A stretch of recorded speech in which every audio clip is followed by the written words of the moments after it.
Hello friends, welcome to our channel basic point bridges. हम आज polity की class लेकर आया हूं जो कि साइलेंट किलर बैच में चल रही है यूपीटी प्लस सी पीईटी के लिए। आज हम बात करेंगे भारतीय संविधान के बारे में, जिसमें पार्ट 1 है और पार्ट 2, बस केवल 2 पार्ट में पूरी पॉलिटी जो है वह समाप्त कर दी जाएगी। आइए इसके हम सिलेबस की अगर बात करते हैं तो इसमें क्या क्या पूछा जाएगा। भारतीय संविधान की मुख्य विशेषताएँ क्या हैं, मौलिक अधिकार, मौलिक कर्तव्य, राज्य के नीति निर्देशक सिद्धांत, संसदीय प्रणाली, और उसके बाद में छठा जो टॉपिक पूछा जाएगा वह संघीय प्रणाली, संघ एवं केंद्र शासित प्रदेश, केंद्र और राज्य संबंध के बारे में पूछा जाएगा। और इसके बाद में आपसे न्यायिक ढांचा यानी सर्वोच्च न्यायालय और उच्च न्यायालय के बारे में पूछा जाएगा। और आपसे पूछा जाएगा स्थानीय निकाय तथा पंचायती राज संस्थाएँ और जिला प्रशासन। ये एक नया टॉपिक है, इसको केवल इसी में पूछा जाता है, तो ये जो है नए स्टूडेंट्स के लिए नया होगा। तो आइए हम बात करते हैं अभी पॉइंट की। तो इसमें हम बात करते हैं सबसे पहले पॉइंट की। डॉक्टर भीमराव अम्बेडकर ने संविधान को पवित्र दस्तावेज कहा। यानी कि अगर आपसे क्वेश्चन पूछा जाए कि संविधान को पवित्र दस्तावेज किसने कहा है, तो भीमराव अम्बेडकर जी ने कहा है। और अगर हम नेक्स्ट इसमें पॉइंट की बात करते हैं, भारतीय संविधान को वकीलों का स्वर्ग कहा है, तो किसने कहा है, सर आइवर जेनिंग्स ने कहा है। और क्यों कहा है, उसका कारण क्या था, संविधान सभा में वकीलों की संख्या अधिक थी, इसीलिए इसको क्या कहा है, वकीलों का स्वर्ग कहा है। किसने कहा है, सर आइवर जेनिंग्स ने। आइए हम इसमें नेक्स्ट पॉइंट की बात करते हैं। प्रेम बिहारी नारायण राय यादव ने संविधान सभा की मूल लिपि को हस्तलिखित। तो क्वेश्चन आपसे पूछा जा सकता है कि संविधान सभा की मूल लिपि को किसने हस्तलिखित किया था, तो प्रेम बिहारी नारायण राय यादव के द्वारा किया गया था। और राम मनोहर सिन्हा के द्वारा इसको ज्यामितीय और सौंदर्यीकरण किया गया था। और अगर हम इसमें नेक्स्ट पॉइंट की बात करते हैं, इस प्रति को दिल्ली की संसदीय लाइब्रेरी में हीलियम गैस में भरे बक्से में सुरक्षित रखा गया है। ये जो दस्तावेज था इसको हीलियम में करके रखा गया, हीलियम गैस में करके कहाँ रखा गया है, तो दिल्ली की संसदीय लाइब्रेरी में रखा गया है। आइए हम इसमें नेक्स्ट पॉइंट की अगर बात करते हैं, मूल संविधान के हिंदी संस्करण का सुलेखन किसके द्वारा किया गया है, तो बसंत कृष्णा वैद्य के द्वारा किया गया है। और राम मनोहर ने प्रस्तावना के मूल पाठ को अलंकृत किया। अगर हम इसमें नेक्स्ट पॉइंट की बात करते हैं, संविधान के प्रत्येक पेज का चित्रण नंदलाल बोस के निर्देशन में कहाँ पर हुआ था, तो शांति निकेतन के चित्रकारों के द्वारा किया गया था। क्वेश्चन आपसे पूछा जा सकता है कि संविधान के प्रत्येक पेज का चित्रण किसके निर्देशन में किया गया था, तो नंदलाल बोस के निर्देशन में किया गया था। और कहाँ किया गया था, तो शांति निकेतन के चित्रकारों के द्वारा किया गया था। अगर हम इसके नेक्स्ट पॉइंट की बात करते हैं, राष्ट्रीय चिन्ह का बेहद खूबसूरत चित्रण दीनानाथ भार्गव ने किया। और आइए हम बात कर लेते हैं इसमें पहले टॉपिक की, जो कि हमारे सिलेबस में दिया गया है, भारतीय संविधान की विशेषताएं। तो इसमें जो है आइए हम बात करते हैं, 26 नवंबर 1949 को संविधान को अंगीकृत किया गया था और इसी दिन संविधान दिवस मनाया जाता है। लेकिन अगर आपसे पूछा जाए कि संविधान को पूर्ण रूप से कब लागू किया गया, तो 26 जनवरी 1950 को लागू किया गया था। और अगर हम इसमें बात करते हैं विशेषताओं की, तो भारतीय जो संविधान वह लिखित और विस्तृत संविधान है, अर्थात भारतीय संविधान एक विशेष संविधान सभा द्वारा निर्मित है। तो और इसके बाद में अगर हम इसमें नेक्स्ट पॉइंट की बात करते हैं, मूल संविधान में 395 अनुच्छेद, 8 अनुसूची और 22 भाग थे।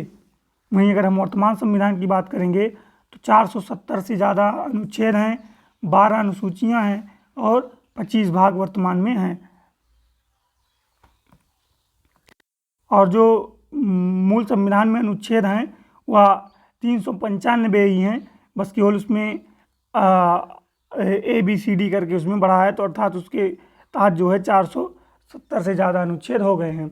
अगर हम इसमें नेक्स्ट पॉइंट की बात करते हैं, विश्व में किसी भी देश का इतना बड़ा संविधान नहीं है। यानी कि विश्व में सबसे बड़ा संविधान अगर आपसे पूछा जाए तो वह भारत का ही है। अगर हम इसमें प्रस्तावना की बात करते हैं, भारत संविधान की प्रस्तावना क्या है, तो और प्रस्तावना जो है इसी को हम बोलते हैं उद्देशिका भी। तो आपसे अगर पूछा जाए कि संविधान की प्रस्तावना या संविधान की उद्देशिका, तो आपको याद रखना है कि उसमें कौन कौन से शब्द हैं और सीरियल वाइज याद रखना है।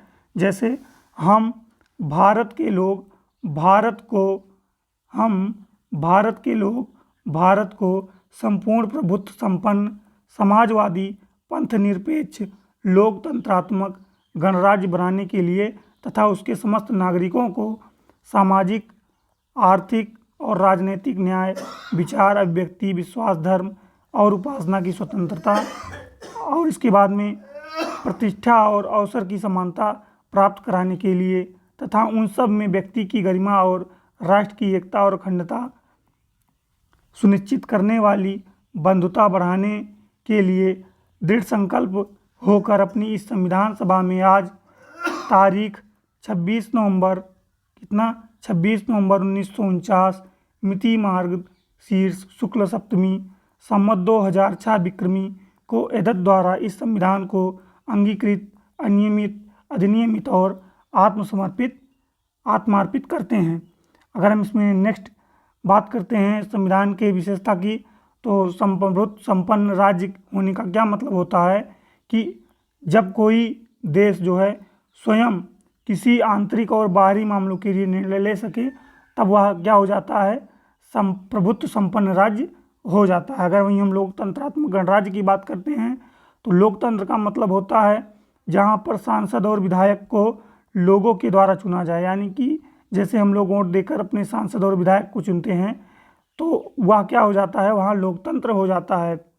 और गणराज्य का क्या मतलब होता है, जहाँ पर उस देश के राष्ट्राध्यक्ष यानी कि राष्ट्रपति जो भी हों, उनको वो चुनकर आते हों, ना कि वहाँ आनुवांशिक हो, यानी कि उनको जो है अपने यहाँ पे जैसे राष्ट्रपति होते हैं तो उनको सांसद और विधायक के द्वारा चुना जाता है, आनुवांशिक नहीं है, इसीलिए यहाँ गणराज्य होता है। अगर हम बात करते हैं गणराज्य नहीं है, जैसे कि उत्तर कोरिया हुआ और जो है चीन हुआ, ये सभी गणराज्य नहीं है। अगर हम इसमें नेक्स्ट बात करते हैं भारतीय संविधान की विशेषता की, संसदीय सरकार यहाँ पर होती है। इसको हम कैसे समझेंगे, ये देख सकते हैं यहाँ पे सरला, सा से हो जाएगा संसद, रा से हो जाएगा राज्यसभा और ला से हो जाएगा लोकसभा। यानी कि संसद आर्टिकल 79 में दिया गया है और राज्यसभा आर्टिकल 80 में दिया गया है और लोकसभा 81 में दिया गया है। तो आपसे क्वेश्चन पूछा जाता है कि संसद का जिक्र किस आर्टिकल में किया गया है, तो आर्टिकल 79 में किया गया है। वहीं अगर राज्यसभा की बात करोगे तो उसका जिक्र 80 में किया गया है आर्टिकल, और लोकसभा की बात करोगे तो आर्टिकल 81 में इसका जिक्र किया गया है। और अगर हम बात करते हैं संसद की, तो संसद के 3 अंग होते हैं, कौन कौन से, राज्यसभा, लोकसभा और राष्ट्रपति से मिलकर क्या बनता है, तो संसद का निर्माण होता है। और इसका जिक्र जो है 79 आर्टिकल में किया गया है। अगर हम इसमें नेक्स्ट पॉइंट की बात करते हैं, भारतीय संविधान में संसदीय प्रणाली के शासन का जो प्रावधान है वह वेस्टमिंस्टर मॉडल पर आधारित है। और अगर हम इसमें नेक्स्ट पॉइंट की बात करते हैं, इस प्रणाली में वास्तविक कार्यपालिका शक्ति जनता के निर्वाचित प्रतिनिधियों यानी कि मंत्रिपरिषद में निहित होती है। अगर हम इसमें नेक्स्ट पॉइंट की बात करते हैं, मंत्रिपरिषद का प्रमुख जो है वह प्रधानमंत्री होता है, परंतु संविधान की समस्त कार्यपालिका शक्ति राष्ट्रपति में निहित होती है। और जो राष्ट्रपति होता है या प्रधानमंत्री के ही सलाह पर कार्य करता है। और अगर हम इसमें नेक्स्ट पॉइंट की बात करते हैं, राष्ट्रपति इन शक्तियों का प्रयोग मंत्रिपरिषद की सलाह पर करता है, यानी कि राष्ट्रपति जी जो होते हैं वह मंत्रिपरिषद के सलाह पर काम करते हैं। तो मंत्रिपरिषद का प्रमुख कौन होता है, पीएम होते हैं। आइए हम इसमें नेक्स्ट अगर पॉइंट की बात करते हैं, तो इसका जो दूसरा विशेषता है, अगर नेक्स्ट विशेषता की बात करते हैं संविधान की, मौलिक अधिकार इसमें दिया गया है। मौलिक अधिकार का जिक्र भाग 3 आर्टिकल 12 से 35 में किया गया है। और मौलिक अधिकार को जो है वह अमेरिका के संविधान से लिया गया है। अमेरिका में इसको बिल ऑफ राइट कहा जाता है। तो क्वेश्चन पूछा जाता है कि मौलिक अधिकार को अमेरिका में क्या कहा जाता है, वहाँ पर बिल ऑफ राइट कहते हैं। प्रारंभ में जो है भारतीय संविधान में कुल 7 मौलिक अधिकार थे, परंतु वर्तमान में 6 मौलिक अधिकार रह गए हैं।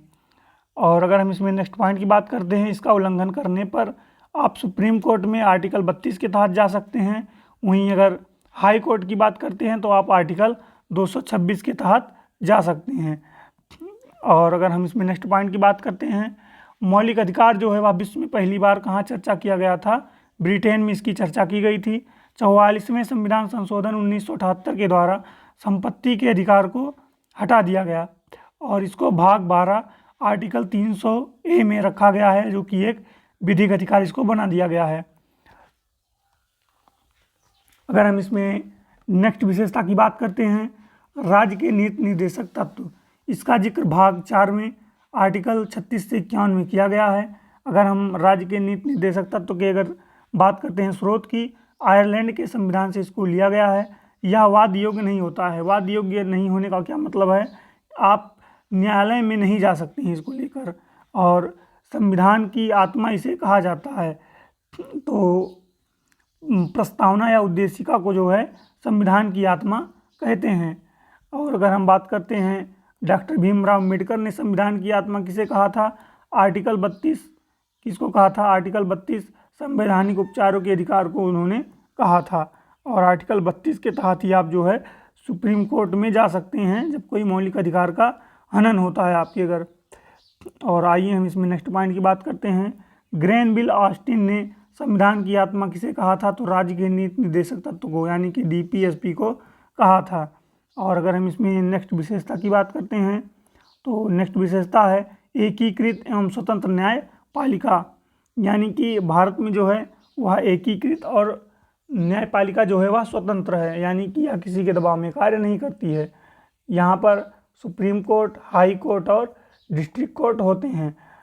आइए हम अगर बात करते हैं नेक्स्ट पॉइंट की, कठोर एवं लचीला जो अपने भारत का संविधान है वह, उसमें जो है कठोर और लचीलेपन का बेहद ही अद्भुत चित्रण किया गया है। कुछ भाग ऐसे हैं जिसमें संशोधन नहीं किया जा सकता है और कुछ भाग ऐसे हैं जिसमें आसानी से संशोधन किया जा सकता है। अगर हम नेक्स्ट पॉइंट की इसमें बात करते हैं, नेक्स्ट विशेषता की, तो एकल नागरिकता, भारत में जो है वह एकल नागरिकता का प्रावधान किया गया है। अगर हम बात करते हैं इसमें पॉइंट की, भारतीय संविधान में एकल नागरिकता का प्रावधान है या ब्रिटेन के संविधान से लिया गया है। तो क्वेश्चन आपसे पूछा जा सकता है कि एकल नागरिकता का प्रावधान भारतीय संविधान में कहाँ से लिया गया है? तो ब्रिटेन के संविधान से लिया गया है। और हम बात करते हैं अगर नागरिकता ग्रहण करने की विधि की, तो 5 प्रकार से नागरिकता जो है ग्रहण किया जा सकता है भारत में। कैसे कैसे? तो यहाँ आप देख सकते हैं ब्रांड लिखा है। ब्रांड, B का अर्थ है बर्थ, R का है रजिस्ट्रेशन, A का मतलब एरिया, N का मतलब है नेशनलाइजेशन और D का मतलब है डिसेंट। यानी कि भारत में जो है नागरिकता ग्रहण करने के लिए आप या तो आपका जन्म वहाँ पर हो या पंजीकरण के द्वारा, क्षेत्रफल, अगर मान लीजिए किसी भी देश का क्षेत्रफल या कहीं का क्षेत्रफल, भारतीय क्षेत्रफल भारत में अगर मिला लिया जाता है तो वहाँ की आपको ऑटोमेटिक नागरिकता दे दी जाती है। और देशीकरण के द्वारा और वंशानुगत के द्वारा, जैसे हम लोगों को मिलता है वंशानुगत के द्वारा मिलता है। और जो नागरिकता की अगर हम बात करते हैं, इसका जिक्र भाग 2 में किया गया है और अनुच्छेद 5 से 11 में किया गया है।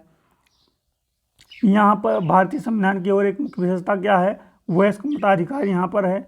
और संविधान लागू होने के समय मताधिकार की आयु जो थी वह 21 वर्ष थी, परंतु 61वें संविधान संशोधन 1989 के द्वारा, कितना 1989 के द्वारा यह उम्र 21 वर्ष से घटाकर 18 वर्ष कर दी गई। और अगर हम बात करते हैं इसमें नेक्स्ट विशेषता की, पंथ निरपेक्ष राज्य है, यानी कि हिंदू, मुस्लिम, सिख, ईसाई, पारसी, जैन, बौद्ध सभी धर्मों को अपने धर्म की पूजा करने पर यहाँ पर छूट दी गई है। और अगर हम इसमें नेक्स्ट बात करते हैं, समाजवादी राज्य है। और यहाँ पर अगर हम नेक्स्ट बात करते हैं, मूल कर्तव्य यहाँ पर दिए गए हैं भारतीय संविधान में। मूल कर्तव्य जो है वह रूस के संविधान से लिया गया है। आर्टिकल 4 का में इसका जिक्र किया गया है और यह 51 का में दिया गया है। आर्टिकल 51 का में इसका जिक्र किया गया है। भाग 4 का के आर्टिकल 51 का में इसका जिक्र किया गया है। प्रारंभ में मूल कर्तव्यों की संख्या 10 थी, लेकिन वर्तमान में 11 हो गया है, जो कि 22वां संविधान संशोधन के द्वारा, जो कि 2002 में किया गया था। आइए हम अगर बात करते हैं मूल कर्तव्य की, तो मूल कर्तव्यों को सरदार स्वर्ण सिंह समिति की सिफारिश पर जो है संविधान में जो है जोड़ा गया था। आइए हम इसमें नेक्स्ट अगर पॉइंट की बात करते हैं, अल्पसंख्यकों के हितों की रक्षा इसमें की गई है। आर्टिकल 29 और 30 में इसका जिक्र किया गया है। आइए अगर हम इसमें नेक्स्ट बात करते हैं विशेषता की, विधि का शासन, विधि के सम्मत सभी नागरिक जो है वह समान होते हैं। त्रिस्तरीय शासन और विकेंद्रीकरण की व्यवस्था यहाँ पर की गई है और जिसका हम जिक्र बहुत ही बेहद तरीके से करेंगे, हमारे टॉपिक में दिया गया है, सिलेबस में ही है। और आइए हम इसमें नेक्स्ट बात करते हैं, विभिन्न देशों के संविधानों से लिए गए प्रावधानों की अगर हम बात करते हैं तो उसमें सबसे पहले हम बात करेंगे अमेरिका के संविधान से क्या क्या लिया गया है। तो हम इसमें बहुत ही महत्वपूर्ण जो हैं उसकी हम बात करेंगे, बाकी लिए तो और भी गए हैं लेकिन जो कि ज़्यादातर पूछे जाते हैं उसी की हम बात करेंगे। मौलिक अधिकार, उपराष्ट्रपति का पद, महाभियोग, और इसके बाद में न्यायिक पुनरावलोकन, जनहित याचिका और स्वतंत्र न्यायपालिका, ये सभी अमेरिका के संविधान से लिया गया है भारतीय संविधान में। अगर वहीं हम बात करते हैं ब्रिटेन के संविधान से क्या क्या लिया गया है, तो विधि का शासन, एकल नागरिकता जिसको भी हम बात किए थे पहले, विधि निर्माण प्रक्रिया, संसदीय शासन प्रणाली और द्विसदनीय व्यवस्था। ज़्यादातर पूछा क्या जाता है, ये एकल नागरिकता पूछ लिया जाता है, संसदीय शासन प्रणाली पूछ लिया और द्विसदनीय व्यवस्था ये पूछ लिया जाता है। द्विसदनीय व्यवस्था कहाँ के संविधान से लिया गया है, तो ब्रिटेन के संविधान से लिया गया है। अगर हम इसमें नेक्स्ट तीसरे की बात करते हैं, जापान के संविधान से क्या लिया गया है, विधि द्वारा स्थापित प्रक्रिया जो है या जापान के संविधान से लिया गया है, जो कि बहुत महत्वपूर्ण नहीं है। अगर हम इसमें नेक्स्ट बात करते हैं रूस के, तो रूस के संविधान से मूल कर्तव्य लिया गया है, जो कि बहुत ही महत्वपूर्ण है, और प्रस्तावना में न्यायिक आदर्श जो है लिया गया है। अगर हम बात करते हैं फ्रांस के संविधान से, तो फ्रांस के संविधान से स्वतंत्रता, समानता, बंधुत्व और तंत्रात्मक व्यवस्था, ये दोनों फ्रांस के संविधान से लिया गया है। वहीं अगर हम आयरलैंड की बात करते हैं, आयरलैंड के संविधान से राज्य के नीति निर्देशक तत्व या सिद्धांत जिसको बोलते हैं वह लिया गया है, जो कि बहुत महत्वपूर्ण है और हमारे सिलेबस में भी इसका जिक्र किया गया है। इसके बारे में हम बहुत ही अच्छे से बात करेंगे। और राष्ट्रपति का निर्वाचन पद्धति कैसे है, यह भी कहाँ से, आयरलैंड के संविधान से लिया गया है। अगर हम इसमें नेक्स्ट बात करते हैं ऑस्ट्रेलिया के संविधान से, समवर्ती सूची और संयुक्त बैठक, ये दोनों ऑस्ट्रेलिया के संविधान से लिया गया है। अगर हम कनाडा की बात करते हैं, कनाडा के संविधान से राष्ट्रपति की नियुक्ति की बात जो है यह कनाडा के संविधान से लिया गया है। और अगर हम बात करते हैं यहाँ इसमें नेक्स्ट की, तो संविधान संशोधन की प्रक्रिया जो कि आर्टिकल 368 के तहत की जाती है वह दक्षिण अफ्रीका के संविधान से लिया गया है भारत में। तो क्वेश्चन पूछा जाता है संविधान संशोधन की प्रक्रिया को भारतीय संविधान में किस देश के संविधान से लिया गया है, तो आपको याद रखना है दक्षिण अफ्रीका के संविधान से लिया गया है। और संविधान में जो संशोधन होता है वह अनुच्छेद या आर्टिकल 368 के तहत जो है किया जाता है। आइए हम नेक्स्ट पॉइंट की बात करते हैं, इसमें राष्ट्रीय प्रतीक के बारे में हम ये बात कर लेते हैं। राष्ट्रीय प्रतीक चिन्ह क्या क्या हैं, इसमें हम सबसे पहले बात करेंगे राष्ट्रीय ध्वज की। राष्ट्रीय ध्वज जो है या भारत सरकार द्वारा 22 जुलाई 1947 को अपनाया गया था संविधान सभा के द्वारा।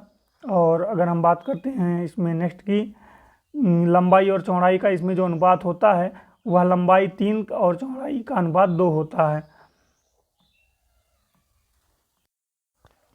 अगर हम बात करेंगे रंग की, तो जो भारत का तिरंगा होता है उसमें 3 रंग होते हैं।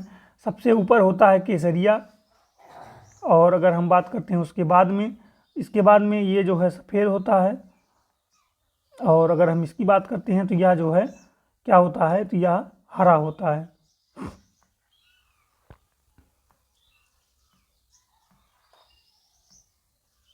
ये जो है हरा होता है। और आइए हम बात कर लेते हैं, अगर इसकी हम जो चक्र होता है अगर उसकी हम बात करें, तो जो चक्र है उसका जो कलर होता है वह होता है नीला। क्या होता है, तो यह जो है नीला होता है, गाढ़ा नीला। आइए हम अगर इसमें नेक्स्ट पॉइंट की बात करते हैं, सबसे पहले जो है मैडम भीखा जी द्वारा, किसके द्वारा, सबसे पहले मैडम भीखा जी द्वारा जर्मनी में जो है तिरंगे को फहराया गया था। अगर हम इसमें नेक्स्ट पॉइंट की बात करते हैं, 12 मार्च 2018 को कर्नाटक के बेलगांव में देश का सबसे ऊंचा जो है तिरंगा फहराया गया था, जो कि 361 फुट का था। कितना, 361 फुट का था। ठीक। और आइए हम इसमें नेक्स्ट और अगर हम आपको बता दें, आपको जो है आई बटन पर, यानी कि यहाँ पर आपको मिल जाएगा जो है तिरंगे का लिंक, आप वहाँ से आप जाके देख सकते हैं, जो कि मैंने एक शॉर्ट वीडियो बनाया है।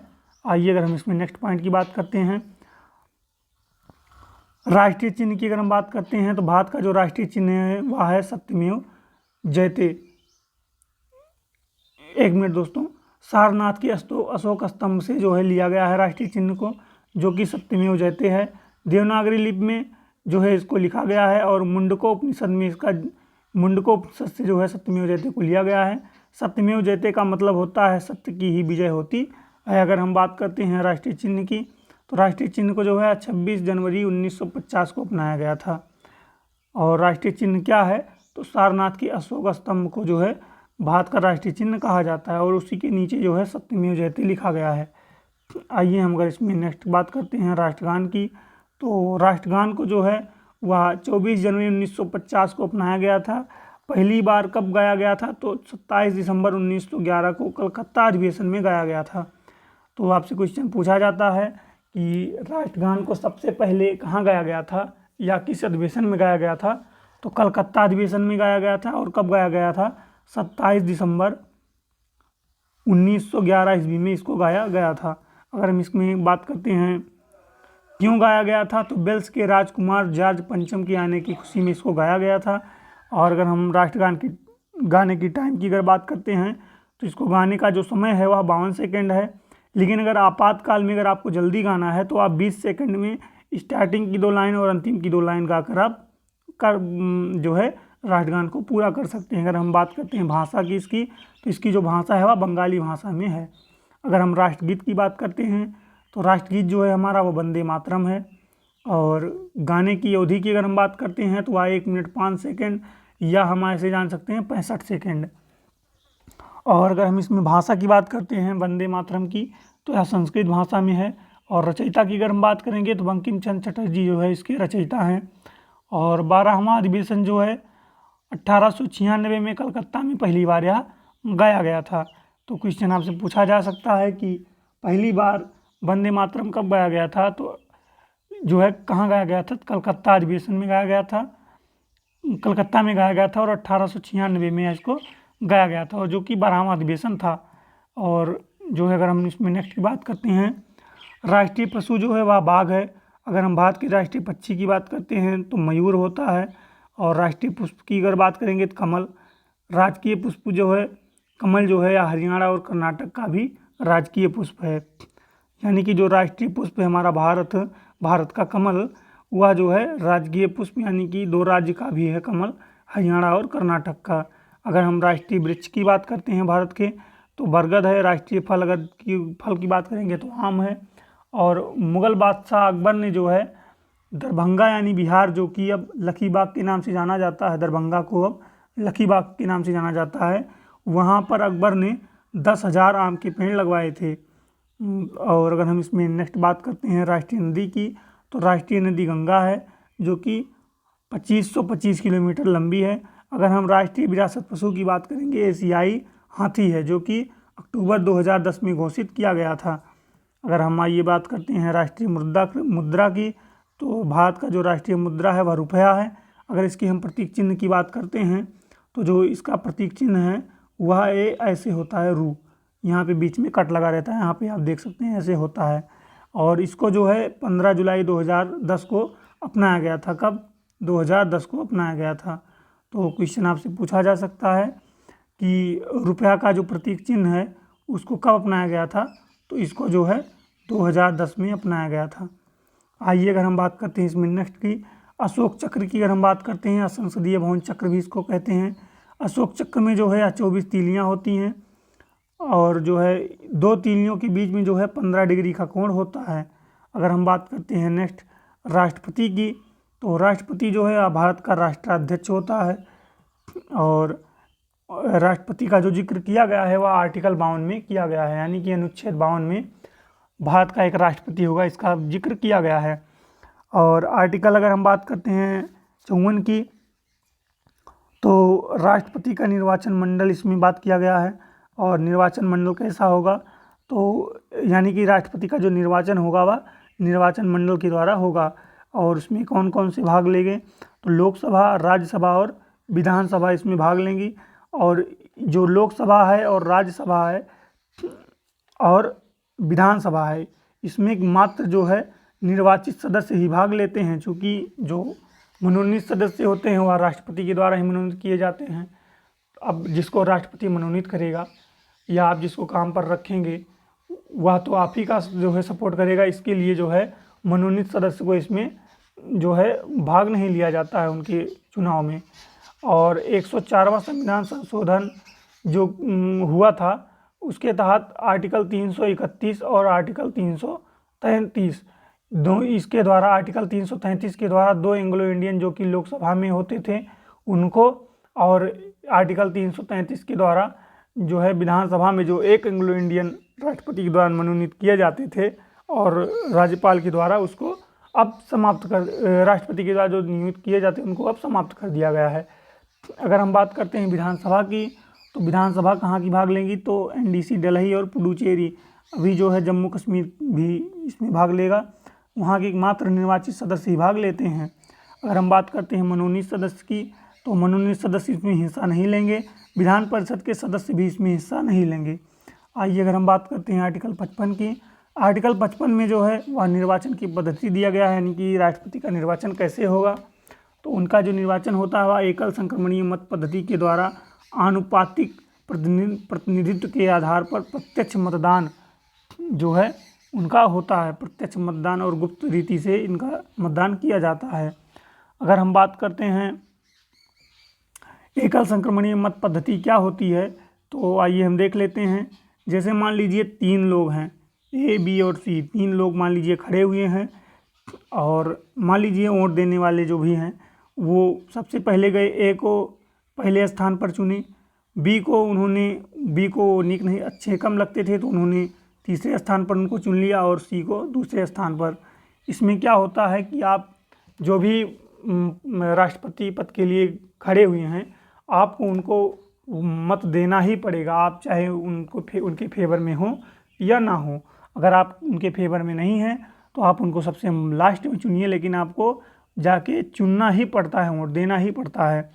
तो मान लीजिए आपको जो है ए सबसे अच्छे लगते हैं तो आप उनको पहले स्थान पे रखेंगे, और बी जो है वो आपको थोड़ा कम अच्छे लगते हैं तो आप उनको तीसरे स्थान पे रखेंगे।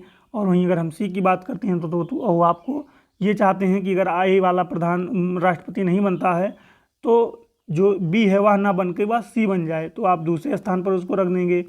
उसी तरह से कोई और व्यक्ति गया, वह ए को दूसरे स्थान पर रख दिया, बी को पहले पर रख दिया और सी को तीसरे पर रख दिया। इसी तरह से कोई और गया, वह ए को पहले पर रख दिया, बी को दूसरे पे और सी को तीसरे पे, ऐसे ऐसे करके इन्होंने सब एक 1 बाय 1 करके जो है रख दिए। तो इसमें आपको क्या होगा, आप देख सकते हैं ए को पहले इसमें देखा जाएगा कि ए को पहले स्थान पर वरीयता कितने लोगों ने दिया है, तो ए को 1 और 2 लोगों ने पहले स्थान पर वरीयता इनको दिया है।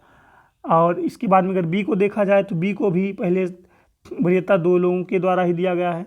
लेकिन अगर वहीं हम सी की बात करेंगे, सी को मात्र केवल 1 लोगों ने पहले नंबर पे वरीयता दी है, यानी कि केवल एक ही व्यक्ति ऐसा है जो चाहता है कि सी जो है वह राष्ट्रपति बने, तो वह जो है सी को 1 मिला है। तो इसको जो है जिसको जब 1 मिला है इसके वोट का कोई मतलब ही नहीं, इसको हटा दिया जाता है और इसके वोट को जो है वह बी और सी में जो है बांट दिया जाता है।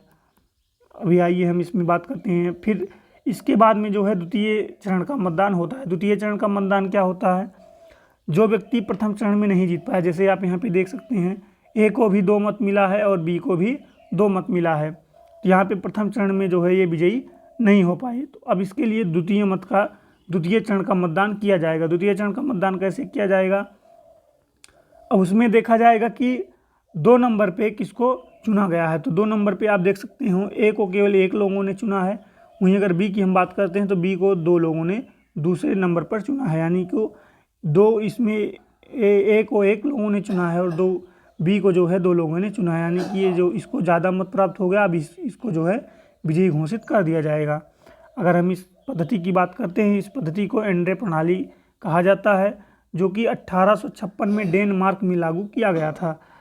एंड्रे प्रणाली जो है उसको 1856 में डेनमार्क में लागू किया गया था सबसे पहले।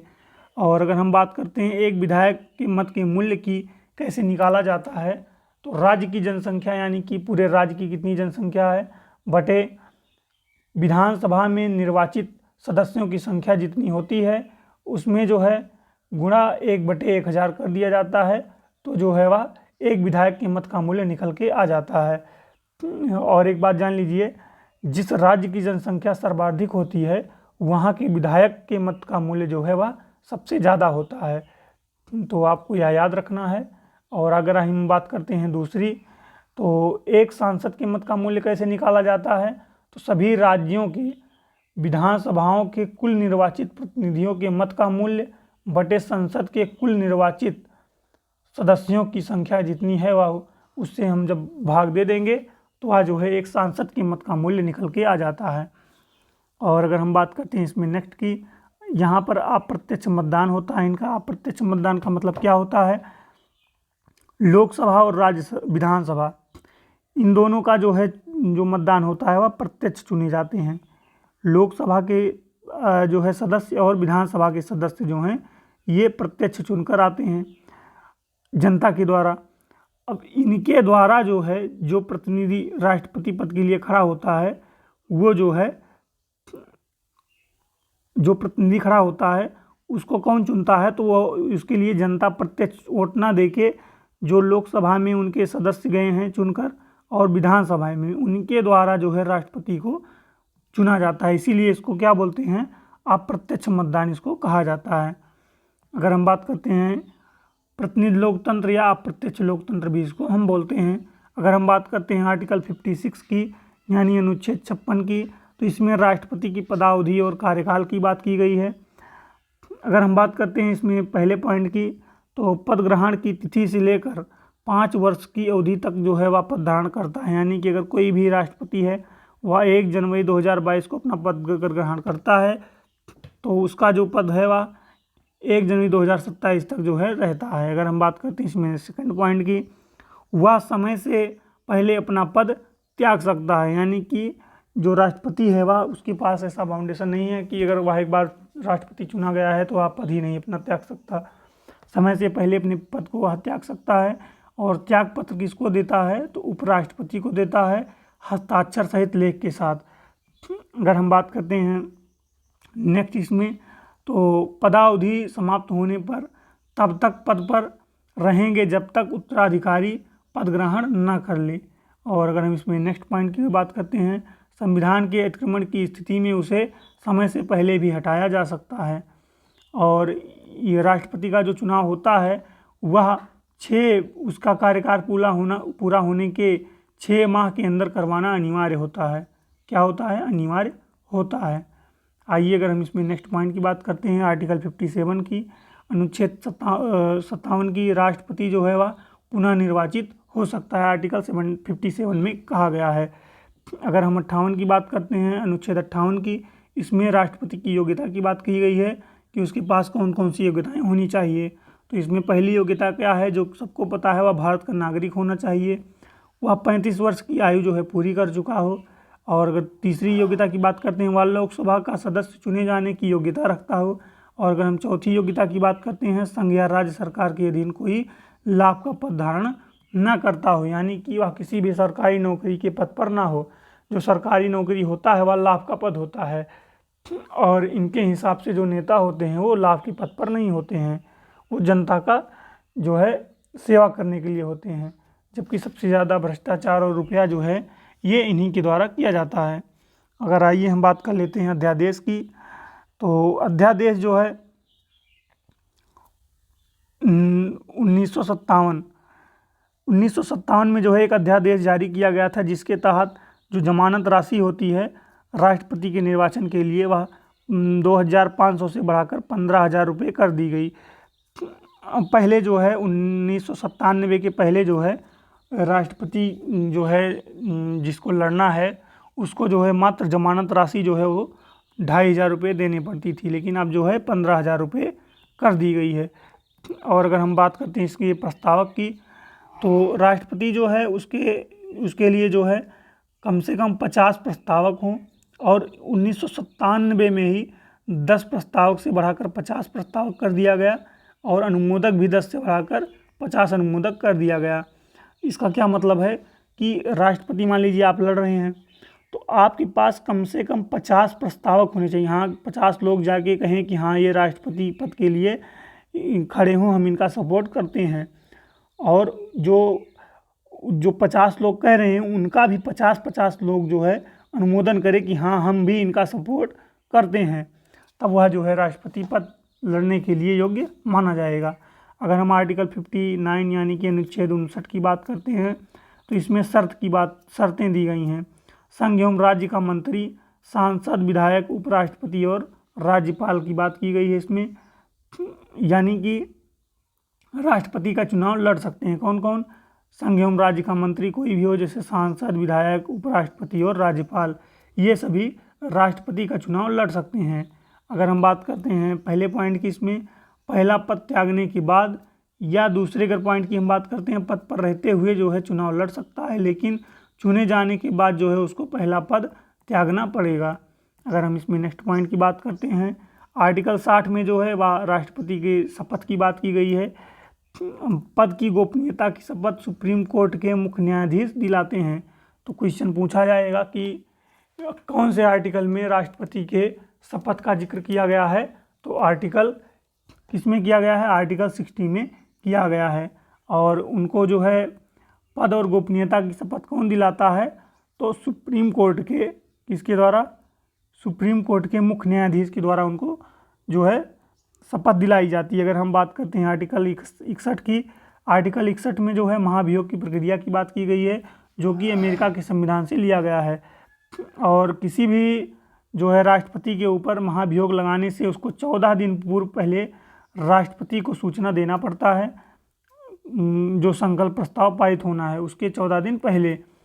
और लोकसभा और राज्यसभा, अगर हम इसकी बात करते हैं तो जो है जो राष्ट्रपति के ऊपर महाभियोग लाया जाता है वह किसी भी सदन में पहले लाया जा सकता है, यानी कि चाहे लोकसभा में पहले ले आओ, चाहे राज्यसभा में पहले लेके आओ, उससे नहीं मतलब है, लेकिन लाने से कम 14 दिन पहले जो है राष्ट्रपति को सूचना देनी पड़ती है। और उस सदन के कुल सदस्यों के 1/4 बहुमत से वह पारित होना चाहिए। कौन सा? संकल्प प्रस्ताव। यहाँ राष्ट्रपति के ऊपर महाभियोग लाया जा रहा है, और इनके ऊपर महाभियोग लगाने का एक ही कारण है कि ये जो है संविधान का अतिक्रमण कर रहे हैं। और अगर हम इनकी बात करते हैं हटाने की पद्धति की, तो इनको third type of special majority के द्वारा इनको हटाया जाता है, यानी कि लोकसभा के कुल सदस्यों के 2/3 बहुमत से पारित होना चाहिए। फिर इसके बाद में राज्यसभा के, अगर मान लीजिए पहले लोकसभा में आया है तो पहले लोकसभा के 2/3 बहुमत से, और इसके बाद में फिर वह राज्यसभा में जाएगा और राज्यसभा के सदस्यों की संख्या के 2/3 बहुमत से इसको पास होना चाहिए। और अगर राज्यसभा में आया है तो वहाँ पर पहले 2/3 बहुमत से पास होकर फिर लोकसभा में जाएगा, वहाँ भी 2/3 बहुमत से पास होना चाहिए। उसके बाद में वह जो है अपने पद से हट जाएंगे। और उसका आधार केवल एक ही होता है, संविधान के अतिक्रमण की स्थिति में जो है राष्ट्रपति को हटाया जा सकता है, और कोई भी स्थिति हो तो उनको हटाया नहीं जा सकता है। अगर हम बात करते हैं आर्टिकल 62 की, अगले राष्ट्रपति का चुनाव जो है वह कार्यकाल खत्म होने से पहले ही करा लिया जाना चाहिए। और अगर हम बात करते हैं नेक्स्ट की, तो राष्ट्रपति की शक्तियां जो है वह कार्यपालिका संबंधी शक्तियां क्या है? आर्टिकल 53 में दिया गया है। इनके विधायी शक्तियां हैं, सैन्य शक्तियां हैं, वित्तीय शक्तियां, विवेकाधीन शक्तियां और अन्य शक्तियां जो है राष्ट्रपति की होती हैं। और अगर हम बात करते हैं कार्यपालिका संबंधी शक्ति, इसका जिक्र जो है आर्टिकल 53 में किया गया है। आइए हम अगर बात कर लेते हैं इनके सैन्य शक्ति की अगर बात करते हैं, तो राष्ट्रपति जो होते हैं वो तीनों सेनाओं के प्रमुख कमांडर होते हैं। और वित्तीय शक्ति की अगर हम बात करते हैं, राष्ट्रपति की पूर्व स्वीकृति के बिना लोकसभा में वित्त नहीं पेश किया जा सकता है। अगर हम बात करते हैं कार्यपालिका संबंधी शक्ति की, आर्टिकल 53 में इसका जिक्र किया गया है। कार्यपालिका की सभी शक्तियां राष्ट्रपति में निहित होगी। और अगर हम बात करते हैं आर्टिकल 74 की, सभी शक्तियों का प्रयोग जो है मंत्रिपरिषद की सलाह पर राष्ट्रपति करेगा। और अगर हम बात करते हैं नेक्स्ट पॉइंट की, आर्टिकल 77 की।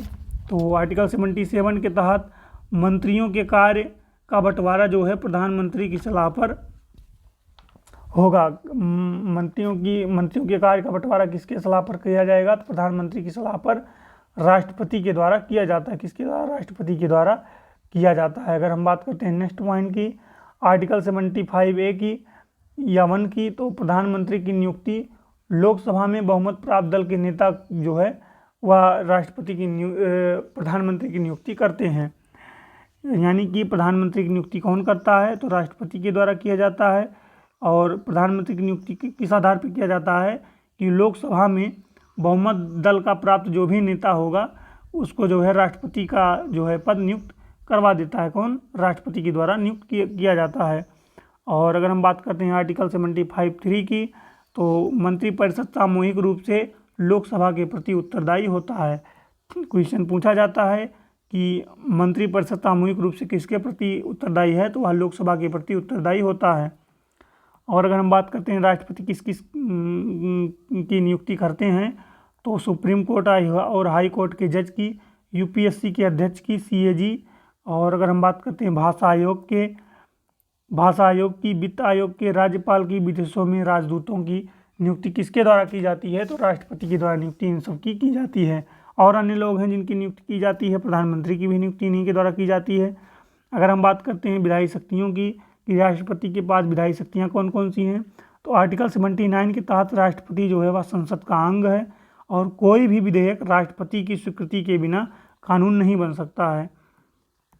अगर हम बात करते हैं आर्टिकल 111 की, अनुच्छेद 111 की, तो स्वीकृति का इसमें प्रावधान क्या है? यानी कि जैसे मान लीजिए साधारण विधेयक है, साधारण विधेयक को अपने पास रोक सकता है। आर्टिकल से 111 के तहत राष्ट्रपति जो है वह साधारण विधेयक को रोक सकता है, लेकिन धन विधेयक को पुनर्विचार के लिए नहीं लौटा सकता है। कौन? राष्ट्रपति। और अगर हम बात करते हैं आर्टिकल 108 की, तो इसमें संयुक्त अधिवेशन बुला सकता है। कौन? संयुक्त अधिवेशन कौन बुलाता है? तो राष्ट्रपति बुलाते हैं। और किस आर्टिकल के तहत? तो आर्टिकल 108 के तहत संयुक्त अधिवेशन बुलाया जाता है। और संयुक्त अधिवेशन की अध्यक्षता जो है वह लोकसभा के सभापति के द्वारा किया जाता है या लोकसभा के अध्यक्ष के द्वारा किया जाता है। राज्यसभा में जो है सभापति होते हैं, लोकसभा में तो अध्यक्ष होते हैं। और अगर हम बात करते हैं आर्टिकल 123 की, तो इसमें अध्यादेश जारी करने की शक्ति दी गई है। और अध्यादेश जारी कब किया जाता है? जब संसद सत्र में ना हो। जब संसद सत्र में नहीं होता है तो राष्ट्रपति के द्वारा अध्यादेश जारी किया जाता है।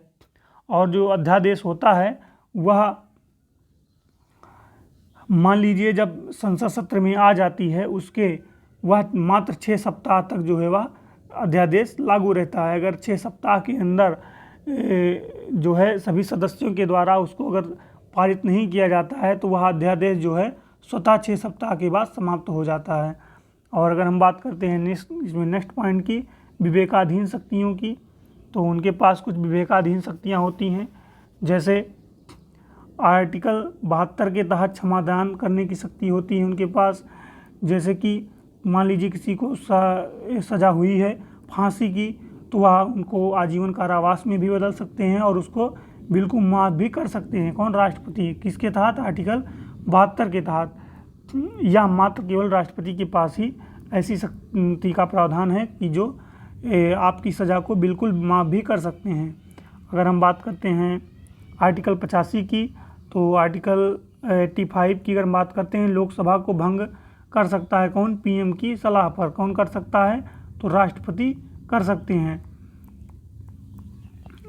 अगर बात करते हैं नेक्स्ट इसमें 143 की, तो आर्टिकल 143 के तहत राष्ट्रपति जो है कौन? राष्ट्रपति जो हैं वो किससे सलाह ले सकते हैं? CJI यानी कि सुप्रीम कोर्ट के सर्वोच्च न्यायाधीश से वो सलाह ले सकते हैं। और लेकिन जो है उस सलाह को मानने के लिए वो बाध्य नहीं हुए। और अगर हम बात करते हैं इसमें नेक्स्ट पॉइंट की, राष्ट्रपति से संबंधित कुछ महत्वपूर्ण तथ्य की अगर हम बात करेंगे, तो इसमें पहला पॉइंट क्या है? भारत के एकमात्र राष्ट्रपति जो 2 बार राष्ट्रपति बने हैं वो राजेंद्र प्रसाद हैं। और दूसरी मतगणना में जीतने वाले राष्ट्रपति की अगर हम बात करेंगे तो BB गिरी हैं। हमने आपको बताया था कि राष्ट्रपति का जो चुनाव होता है वह एकल संक्रमणीय आनुपातिक मत पद्धति के द्वारा होता है। और इसमें अगर आप फर्स्ट जो है, एक मिनट दोस्तों, अगर आप उसमें जो है प्रथम चरण में नहीं जीतते हैं तो आप दूसरे चरण में जो है आपका दूसरे चरण में मतगणना की जाएगी। तो वो जो है बीबी गिरी जो है वो पहले चरण में नहीं जीते थे, उनके लिए दूसरे चरण की मतगणना करनी पड़ी थी, उसके बाद जो है वो जीते थे। अगर हम इसमें नेक्स्ट पॉइंट की बात करते हैं, भारत के प्रथम कार्यवाहक राष्ट्रपति कौन है, तो बीबी गिरी हैं। और कुल राष्ट्रपति की अगर हम बात करते हैं तो 15+3 हैं, 3 राष्ट्रपति जो है कार्यवाहक राष्ट्रपति हैं। कौन कौन है, बीबी गिरी हैं, मोहम्मद हिदायतुल्लाह हैं और बीडी जत्ती हैं। और अगर हम बात करते हैं कुल जाकिर हुसैन व फखरुद्दीन अली अहमद पद पर रहते हुए इनकी मृत्यु हो गई थी। तो आपसे क्वेश्चन पूछा जा सकता है ऐसे कौन से राष्ट्रपति हैं जिनकी मृत्यु पद पर रहते हुए हो गई थी। तो मात्र केवल 2 राष्ट्रपति हैं भारत में जिनकी पद पर रहते हुए मृत्यु हुई थी। तो कौन कौन थे, जाकिर हुसैन और फखरुद्दीन अली अहमद थे।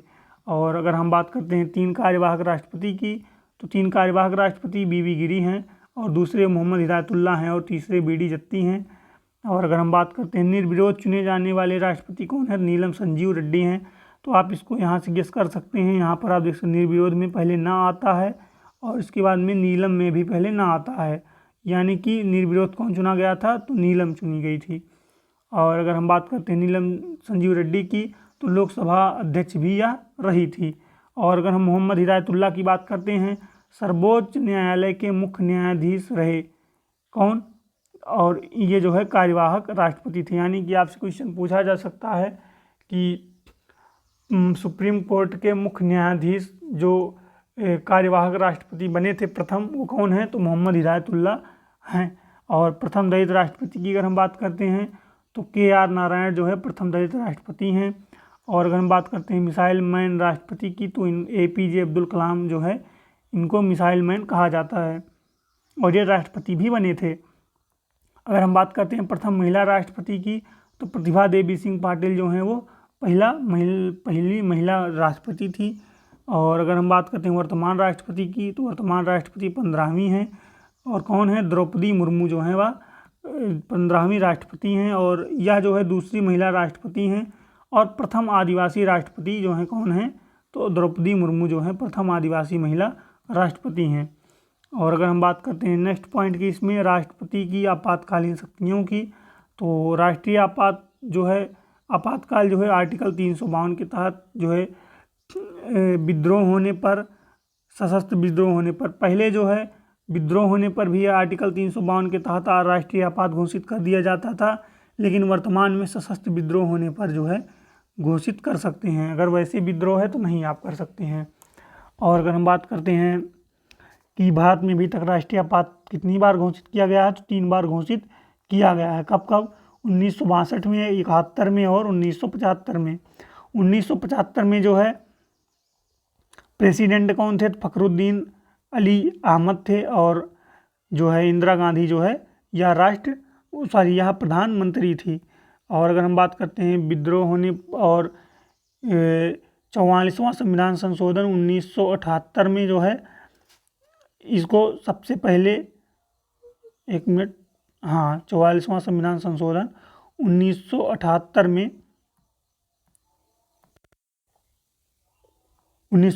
में जो है दोस्तों ये जो सशस्त्र विद्रोह है इसको शामिल किया गया था, यानी कि विद्रोह को हटाकर सशस्त्र विद्रोह कर दिया गया। यानी कि जब हथियार वगैरह होगा तभी जो है आप राष्ट्रीय आपातकाल आप घोषित कर सकते हैं। और अगर हम बात करते हैं ये जो 1975 में घोषित हुआ था, यह सबसे विवादित और अलोकतांत्रिक काल था, इसको जो है कहा जाता है। और हम बात करते हैं राष्ट्रपति शासन की, तो राष्ट्रपति शासन जो है आर्टिकल 356 के तहत लगाया जाता है या लगभग लगा रहता है किसी न किसी जो है राज्य में। और वित्तीय आपातकाल की अगर हम बात करते हैं तो वित्तीय आपातकाल जो है आज तक एक भी बार नहीं लगाया गया है। और यह वित्तीय आपातकाल किसके तहत लगाया जाता है, कौन से आर्टिकल के तहत, 360 के तहत। तो क्वेश्चन पूछा जा सकता है कि राष्ट्रपति शासन किस अनुच्छेद के तहत लगाया जाता है, तो अनुच्छेद 356 के तहत। और वित्तीय आपातकाल 360 के तहत। और राष्ट्रीय आपातकाल 352 के तहत, यानी कि 352 में 4 जोड़ोगे और 356 में 4 जोड़ोगे तो जो है 360 हो जाएगा। और इसी के साथ जो है दोस्तों, हम आशा करते हैं कि आपको वीडियो अच्छा लगा होगा। अगर आपको लगा अच्छा तो कृपया लाइक करें और ऐसे ही अपना सपोर्ट बनाए रखें। जय हिंद, जय भारत, धन्यवाद।